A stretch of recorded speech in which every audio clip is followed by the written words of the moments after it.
Hello. Let's think about a problem Yandex Metrica is facing.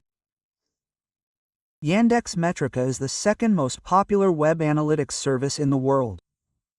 It has over 9 million websites connected to it, and every second it receives 1.6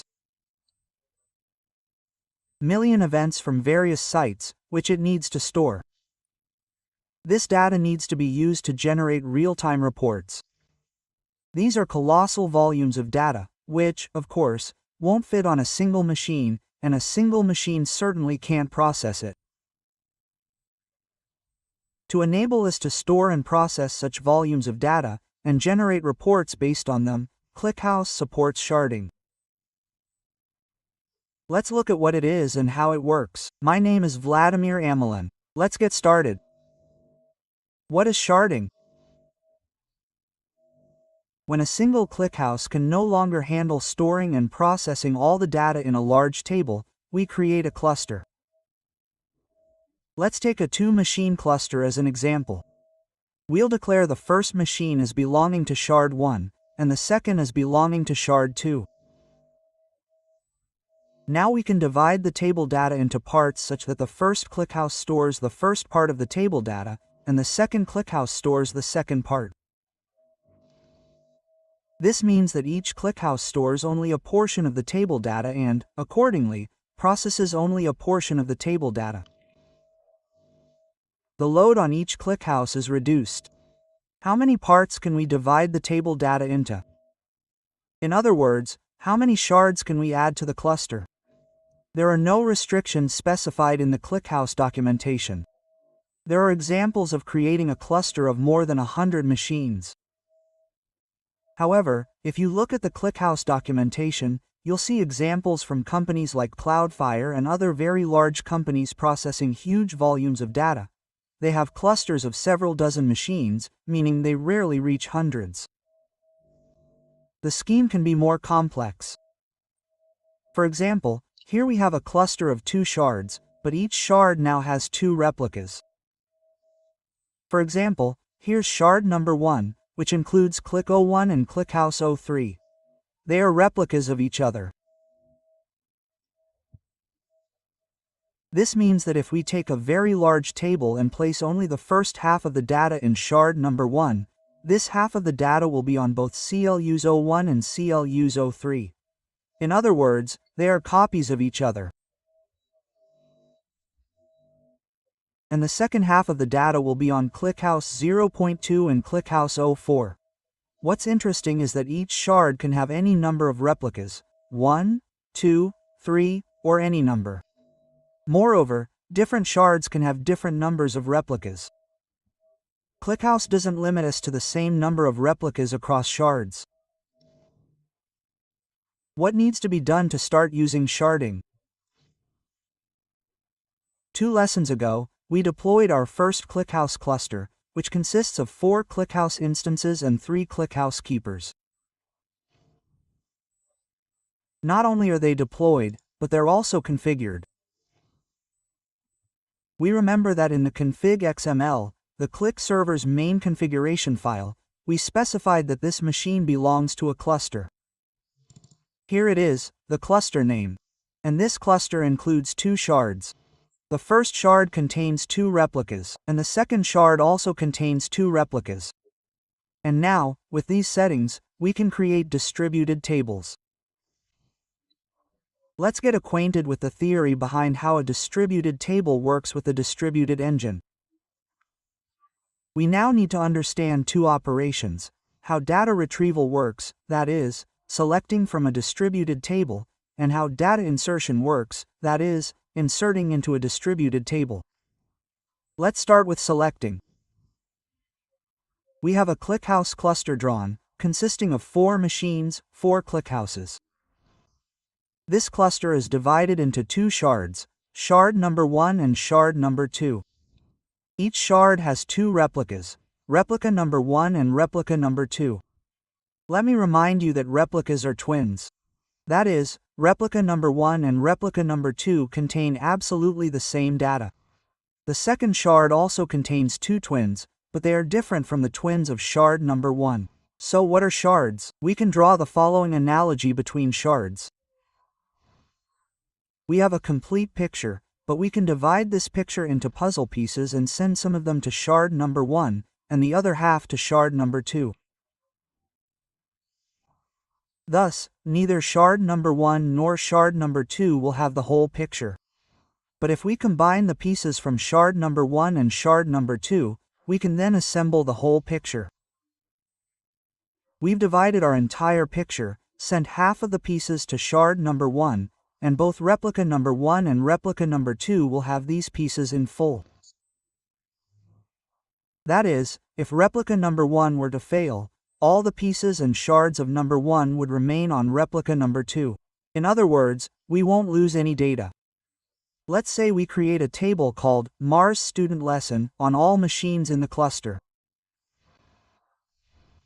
We realize that this table contains too much data, and we can no longer store it all on a single ClickHouse. Therefore, we decide to distribute the data in the Mars Student Lesson table roughly equally between two shards. We've done this. We have half the data in shard number 1, and the other half in shard number 2. But now the question arises, how do we retrieve all the data in the Mars Student Lesson table when it's split between different machines? For this purpose, we create a table with the Mars Student Lesson Distributed Engine. This table is also created on all 4 machines in the cluster for convenience, but it's not actually a table. It's more of a view, as it doesn't store any data itself. But if you access it and perform a select from query from the Mars Student Lesson Distributed View, it will request data from both the Mars Student Lesson first shard and the Mars Student Lesson second shard and return all the data in the Mars Student Lesson table. That is, it will return the whole picture, both the first part of the puzzle and the second part of the puzzle. It can request data from any replica. So, in shard number 1, we have 2 replicas. It can read data from either the first or the second replica. There's even a mode where it can split the data, meaning it can read some data from the first and some from the second. But the most important thing is that it will return all the data in our Mars Student Lesson table, which is distributed between 2 shards. We can perform more than just a simple select query, listing the set of from columns and specifying the name of the distributed table. We can treat the distributed table like a regular table. We can filter data from it, group it, perform various calculations, and run joins, but there are some limitations that we'll discuss. So what happens if, for example, we run a select from query from a table with the distributed engine? And we filter the data using V and group it somehow? The following happens. We can send this query to any Mars Student Lesson distributed table. I mean, on any of the 4 ClickHouses. For example, let's send this query to shard number 1, to replica number 1. This table will see that we need to get filtered and grouped data from the Mars Student Lesson table, data that is distributed between the first and second shards. It selects either of the 2 replicas of the first shard. Let's say, for example, it selects itself, that is, replica number 1, and sends a query to Mars Student List saying, I need to get such and such filtered and grouped data for the entire Mars Student List table. And in the second shard, it also selects one of the replicas, either the first or the second. Well, for example, let's say it selects the first and sends a request there too. These replicas are smart, and they'll perform the maximum calculations that can be performed within that machine. That is, they'll filter the data, they'll prepare for grouping as best they can, that is, they'll calculate hash functions. In other words, they'll do everything that can be calculated for grouping within that machine. But what can't be done within that machine, what can only be done with the combined data, they'll send that data to the machine to which we sent the initial request. Data from shard number 2 and shard number 1 will be collected here. And here, the final grouping will occur and the final result will be returned to the user who sent the select request. Thus, our ClickHouse is smart, and it performs the maximum calculations that can be performed on the machine where the data is stored, which are already impossible to calculate on that machine. It sends the data to a centralized location, where it's further calculated, and then returned to the user. Now let's talk about inserting data into a distributed table. Since our Mars student lesson table is split between two shards, we need to somehow determine which rows will be written to which shard. There are two main ways to do this. The simpler method uses a distributed table with the distributed engine, which we'll get to now. The more complex, but significantly more flexible method is to write directly to a specific shard. For example, if we're writing an application, we can implement logic within that application that automatically determines which shard to write to. And it will directly write to the Mars student lesson table of the required shard. This is typically required in very large clusters with over 100 shards. But a simpler option is to use a distributed table and insert data through it. For example, let's say we need to insert 10 rows. We issue the insert into command, insert data into a table with the distributed engine, and then list the 10 rows to be inserted. We can send this query to the distributed table on any node in our cluster. For example, we send it again to replica number 1 of the first shard. These 10 rows are temporarily stored on this replica. There are different modes for this storage, which we'll discuss later. And after saving, processing begins, each row individually. ClickOut looks at the first row, looks at the distribution key for the first row, and from that, it understands where to send the row, to the first shard or to the second. Well, for example, this row should go to the first shard. In this case, ClickOut writes this row to the first shard's Mars student lesson, on the first shard, on the first replica, and then on the second. Then it looks at the second row of the 10, for example, and understands that it should go to the second shard, and then it saves it on the first and second replicas of the second shard, and so on. Each row in turn. Of course, it may not write each row individually. It will organize them into specific groups and save them as a whole. But the logic is that each row will be assigned its destination. And that's how the division occurs.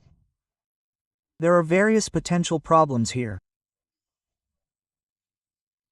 The first potential problem is when we insert into a distributed table, we temporarily store the rows we insert. These rows are stored during this time only on the replica where we executed the query. In our case, on replica number 1, shard number 1. If something happens to this machine at this point, for example, if it's shut down, then the rows we inserted could be lost. And there are various nuances here, which we'll discuss. The second issue is that once we realize that, for example, the first row needs to be saved to shard number 1, how will synchronization occur? That is, how will this row be distributed to all the replicas of the shard? There are also two operating modes here, which we'll discuss. Nevertheless, working with a distributed table becomes quite simple. We simply execute an insert int and list all the rows we need to insert, and they will be divided between the shards of our cluster. It's quite simple and convenient. Now we'll move on to practical steps and first look at how data is inserted into the Mars student lesson table, data that is divided between two shards. Then we'll look at how data is queried from Mars student lesson, which is also divided between two shards. We'll perform both the insertion and the query using a distributed table with the distributed engine. For the practical steps we'll be doing now, we need to launch the ClickHouse cluster we launched 2 lessons ago. It consists of 4 ClickHouses, which are divided into 2 shards of 2 replicas each, and 3 ClickHousers. I've launched the cluster in Debian. Connect to all 4 nodes. Previously, we created the Mars student lesson and Mars student lesson distributed tables on all 4 nodes. First, we'll delete Mars student lesson. I connected to the first node and opened the editor in the debugger connected to the first ClickHouse node, meaning the first replica is on the first shard. First, we'll delete the Mars student lesson table. To do this, execute drop table Mars student lesson on cluster, so that the deletion occurs on all 4 nodes in the cluster at once. We execute it. Next, we recreate the Mars student lesson table on the entire cluster with a note. If you see an error like mine, it may or may not appear. This means that when we just deleted the table, information about all 4 nodes was not deleted from ClickHousekeeper. The information remained in ClickHousekeeper, so it thinks the table we're creating still exists. In this case, we need to forcefully delete the information from ClickHousekeeper using the following 4 commands. Each command deletes information about the corresponding ClickHouse machine.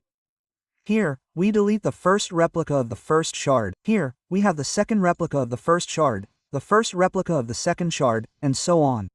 Let's execute them all sequentially. Third, fourth. And now we execute create table again. The table is created. This table is distributed. We plan to split the data in it between 2 shards. And to do this, we create a distributed table, Mars student lesson distributed. First, we'll delete it if it exists, also, with the cluster prefix. Let's delete it. Well, let's check that it no longer exists on the first, second, third, or fourth nodes. And now we create it. When creating it, we type create table, specifying the table name and the database it will be in. We assign it a cluster so that it is created on all nodes in the cluster at once. We specify distributed in the engine and pass as parameters the name of the cluster on which our table is distributed, then the name of the database and the name of the table that directly stores the Mars student lesson data. And the 4th parameter is the distribution key. For now, we will use random distribution of rows between shards using the rent function. Then we will look at other options. So, this table means that the Mars student class data is distributed between the shards of the 2S2R cluster. And using this distributed table, we can insert data into the distributed table and read data from it. Let's execute create. The table is created. We can verify this. And now let's insert 10 million rows into the distributed table Mars student lesson distributed. We see that we have 10 million rows. Let's execute it. The command was successfully executed. And let's see how many rows there are now in Mars student lesson on the first replica of the first shard. 5.14. And let's look at the first replica of the second shard. How many rows? 4,999,000. So, we see that our data is divided between 2 shards. And if we execute select count asterisk from the table with the distributed engine, we get a total of 10 million rows in our distributed table, as we expected. So, we created a table distributed between 2 shards, created a table with the distributed engine, inserted data into the table with the distributed engine, and our 10 million rows were divided. 5.14 went to the first shard and 4,999,000 went to the second, or vice versa, I don't remember exactly. The distribution was random. So, we created a distributed table. This is our first step towards horizontal scaling. Congratulations! We have just created a distributed table with random row distribution between shards. Now let's find out how to create a distributed table with a more deliberate, rather than random, distribution of rows. First, we'll delete data from our table. How do we modify or delete data? In this case, we're deleting data not from a table with the distributed engine, but from our regular table, but with the onCluster prefix. For example, the delete mutation is performed as follows: alter table, table name, onCluster, delete, and then the condition by which we determine the rows to be deleted. Or trancate table. Trancate table, table name, onCluster, cluster name. You can also prefix it with C, so that the server returns an OK only after the data has been deleted from all replicas. But I won't run these commands. They freeze everything on my laptop. To completely clear the table, I'll drop it and recreate it. We execute drop table lon db mars student lesson onCluster. The table is deleted. And at the same time, we'll immediately delete the records from ClickHousekeeper, so that they don't interfere with our work. We recreate the Mars student lesson onCluster table across the entire cluster and verify that our distributed table now has 0 rows, and the Mars student list table has 0 rows. This is clearly visible. Now we'll create a second distributed table, Mars student lesson distributed person ID int. First, we'll delete it if it exists, and then create it. We also specify onCluster, so that it is created on all nodes. In this case, we're already listing all the table fields with their names and types. These are fields from the Mars student lesson table, meaning the table from which this distributed table will retrieve data and where it will insert it. In the engine's engine parameters, we now specify an expression that returns an integer. The result of this expression will determine whether the row will be placed in the first or second chart. In this case, the expression consists of a single numeric field, person ID in. We'll now look at how exactly the distribution occurs.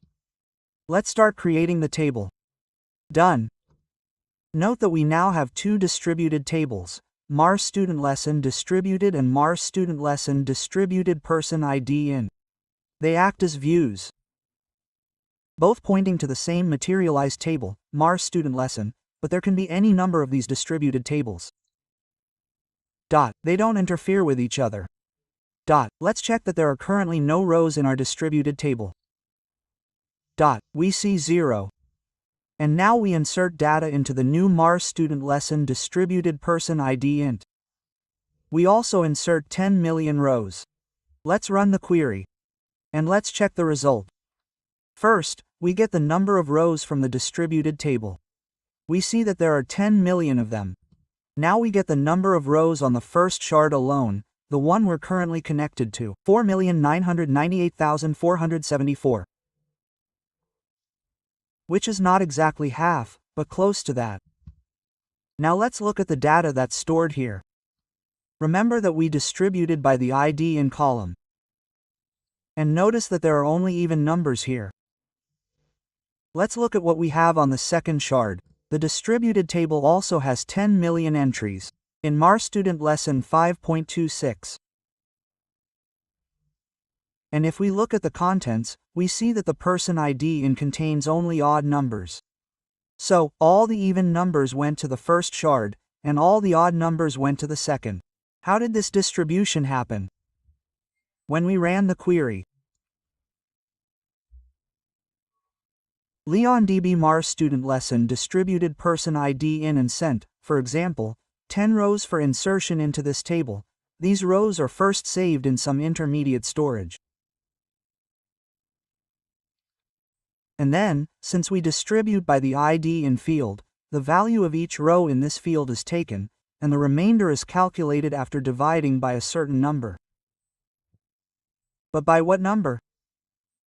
Each shard has a weight. By default, the weight is 1. Here we have shard number 1, here shard number 2, and each has a weight of 1. Thus, our total weight is 2, since there are 2 shards, and each has a weight of 1. That is, the total weight of all shards is 2. And it is for this number, the total weight of all shards, that we find the remainder of the partition. That is, we find the remainder of the partition by 2 for person ID in for each row. So, we took the first row and looked at the remainder when dividing this number by 2. It is 0. If the value is 0, then this row goes into the first chart. If it is 1, then it goes into the second chart. This means this row went into the first chart, and it is then added here to replica number 1 and to replica number 2. We also look at the remainder of the person ID in partition in the second row. It is also 0, so this row also went into the first chart. For both replicas, the same thing happens with the third row. The remainder of the partition is also 0. Again, the first chart. And here is the fourth row. Here, person ID in is odd, the remainder of the partition is 1, so it went into the second chart. And thus, we insert all the rows. Now let's change the shard weights and make the first shard have a weight of 2 and the second one. To do this, we need to make changes to the XML config, ClickHouse's main configuration file. To do this, we need to stop our cluster. Open Docker and stop the cluster. After it stops, open the folder containing our configuration files. Go to FS Volumes ClickHouse 01 etc. ClickHouse Server Config D. Here's the XML config. Open it for editing. In remote servers clusters, we see that 2 shards are declared. By default, the shard doesn't have an attribute defined, but we can set one. Weight, that is, the weight. Open the tag, close it, and enter the value. For the first shard, this will be 2, for the second, 1. Save and go to Docker. Start the cluster. I only changed it on the first node, purely to save time. You need to change these configuration parameters on each node. So now, if I insert into a distributed table located on the first node, these parameters will be applied. But if I insert data into a distributed table on any other node, the weights will remain the same. So, we now have 10 million rows in our distributed table. We see this. And we will insert another 10 million rows into the distributed table. I run the query. The query was successfully processed. Let's look at how many rows there are in the distributed table. We now have 20 million. Specifically, there are 11 million on the first shard. So, we have added 6.66000 on the first shard, and on the second we expect to add 3 million, which will be around 8 million, right? 833. So, we added 10 million. 2/3, that is, 6.66, went to the first shard. 1/3, that is, 3.33, went to the second shard. So, we've seen that we can divide data unevenly between shards. The distribution algorithm works as follows. When we performed an insert into our distributed table with 10 million rows, ClickHouse looked at the weight of the first shard, which is 2, and the weight of the second shard, which is 1. It added these two weights together and got a value of 3. So, now it will look for the remainder of the division by 3 of our sharding expression. Accordingly, the remainder of the division by 3 can be 0, 1, or 2. If we have a value of 0 or 1, then the row will go to the first shard. If we have a value of 2, then it will go to the second shard. Let's look at the first row. Our sharding expression is simply person ID in. Person ID is, the remainder of the division by 3 is 1. 1 means that the row goes to the first shard. We see that the first 6 rows have a value from the remainder of division by 3, either 1 or 0. This means that all 6 rows will go to the first shard. Only the 7th row will go to the second, then 2 more to the first, and 1 more to the second. So, out of 10 rows, 8 will go to the first shard, 2 to the second. When might uneven data distribution between shards be necessary? The first case.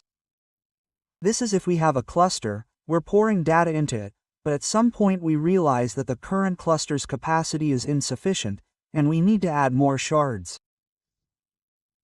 We add one or more shards to the cluster. But if we start distributing the data evenly between all shards from that point on, we'll already have a large volume of data on the old machines, while the new machines will only have new data. This will create an imbalance. The new machines will have significantly less data, and they'll also perform fewer calculations.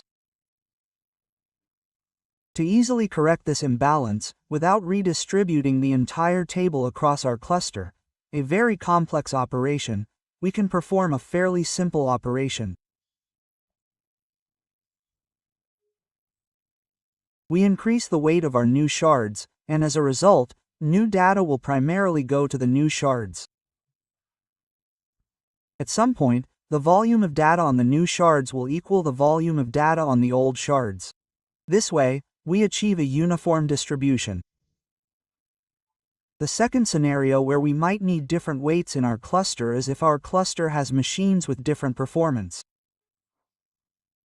Since some machines have lower performance, their query processing speed is also slower. If we upload the same amount of data to them as to the faster machines, this could slow down the overall performance of our system. Therefore, we make the weights for the slower machines lower, thereby accounting for their lower speed. This could increase the overall performance of our cluster because more workload is placed on the faster machines. How do we choose the right sharding expression? A number of factors need to be considered here. The number one factor is uniformity of distribution. If we have shards with approximately the same performance, we want the data to be distributed evenly between them. However, if some shards have significantly more data, while others have significantly less, this is bad. This will negatively impact the overall cluster performance. Secondly, note that if we choose, for example, the sharding key person ID in, this means that rows with the same person ID in will be in the same shard, because all these rows will have the same remainder of the person ID in partition by the total shard weight.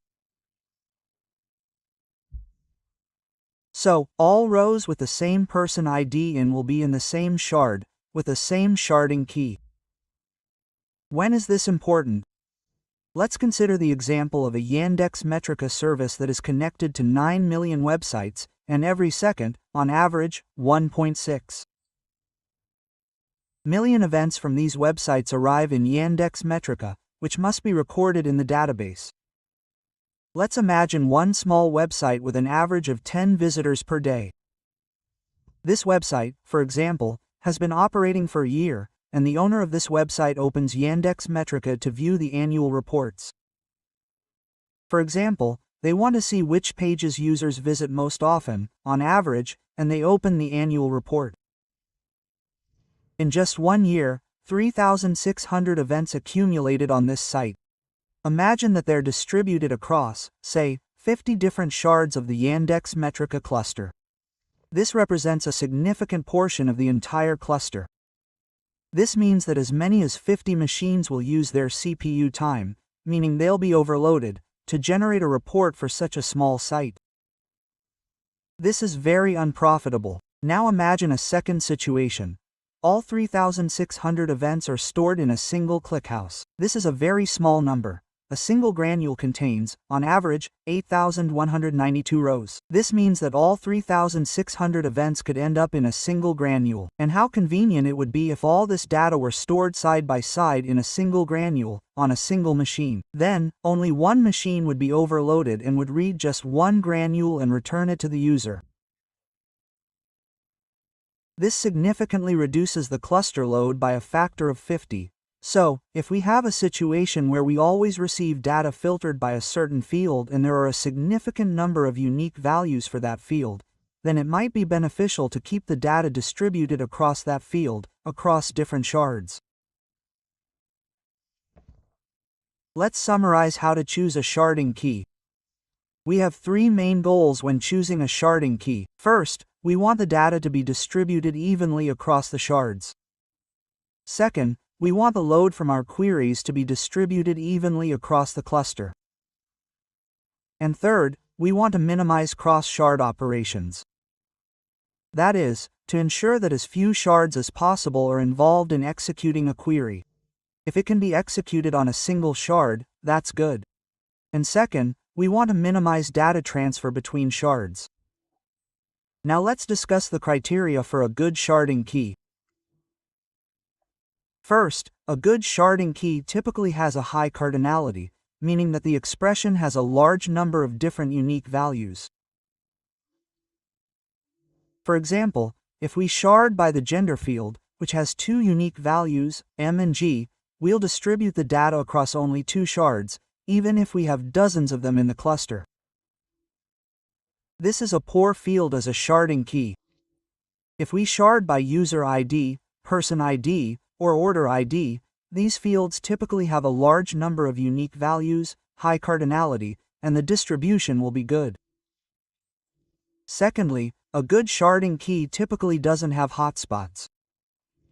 What is a hotspot? It's when a single shard is under the heaviest load. For example, if we shard by date and have a continuous stream of new data, all the data will be written to a single shard. Furthermore, if reporting is also primarily based on the most recent relevant period, queries will also primarily go to the most recent shard. This means that this shard will be the most heavily loaded, leaving all the others idle. This is bad. The cluster's goal is to distribute the load as evenly as possible across all machines. You can use a date as a sharding key, but typically in combination with other fields. Third, query optimization. We've already discussed this. If we can ensure a query runs within a single machine, we do so. If we can minimize data transfers between machines, we do so. Also, when enabling sharding, we can use not just a single field, but calculate a hash function from the field, thereby achieving a more even distribution. For example, we use the person ID in field to distribute data between shards, and we can calculate a hash function from person ID int. If, for some reason, we had more even numbers in person ID in, or perhaps our algorithm for issuing identifiers was such that odd numbers were skipped, the hash function will smooth this out.